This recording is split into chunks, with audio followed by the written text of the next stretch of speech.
All right, folks, I just have to say that what inspired this sort of impromptu video that is being released the day I'm making it is an article that I came across in Zero Hedge that basically is entitled "Normalizing Brain Chips, the New Trans." Now, I want to just simply say that when they use the term trans, they are now saying that it can refer to the idea that you are going to sort of shed the body that you are in, and the idea here is to sort of replace your body with a bunch of technology and assist that with the use of brain chips. Now, they're already using brain chips on a whole lot of levels. We know that this is being sort of normalized through what Elon Musk is doing, and of course the whole meta world, believe it or not, Facebook, they're doing this as well.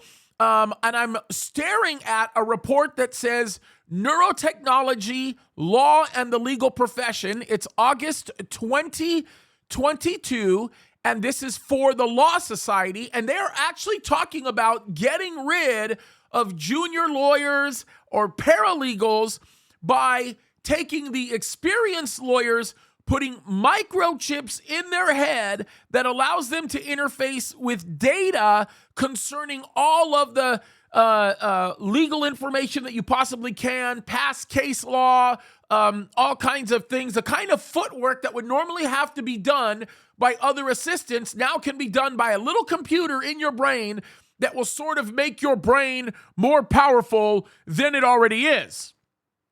Folks, let me tell you where this is going to go to. They're going to talk about putting this in military.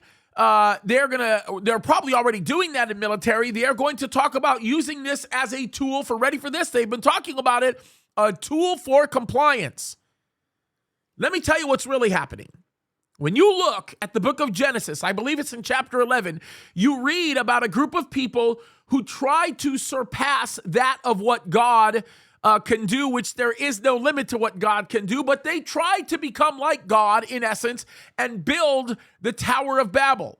Now, God, in his grace and his mercy, confused their languages and caused them to go out and spread out throughout the world and build cities, right? Because had they been allowed to continue doing what they were doing, mankind would have eventually destroyed itself, and there would have been no more mankind at that point.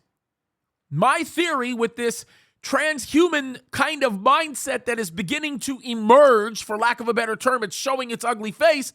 My belief on all of this is that God isn't going to stop it, in that he is going to allow mankind to have what they want, and it will bring their ultimate destruction. I think the seals that we read about in the book of Revelation, chapter 6, are going to come a lot easier as a result of this, and God is going to let all of this go, because I think there's a time coming where God is going to rapture the church, and the destruction of mankind will be imminent as a result of man's rebellion and, of course, God's judgment in allowing that rebellion to take place. Why? Because the Bible tells us in 2 Thessalonians chapter 2, verse 3, that we are the preserving influence. Actually, let me read verse 3, or let me tell you what it says in verse 3. Verse 3 says that the final Antichrist won't be known to the world until we are taken away. And the reason for that is given to us a few verses later that says we as Christians filled with the Holy Spirit are the preserving influence that keeps all of this from happening. Folks, let me just tell you this.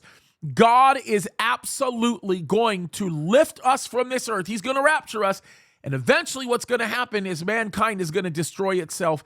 And boy, will that destruction be terrible, because God will finalize it in everything we read about through the events of the tribulation. But the good news is we're going to fly. And it's not going to be a punishment for us. And if you are watching this, you need to get your life right with God, because it's coming, folks. Look around. Things are getting ugly. They're putting chips in people's brains. And I'm not talking about Lay's potato chips. Folks, it's crazy. Let's wake up and open up our eyes. Monday, I'm going to do a live show on this subject. We're going to dedicate the whole show to it. So make sure you tune in for it. All right? God bless you guys. Love you.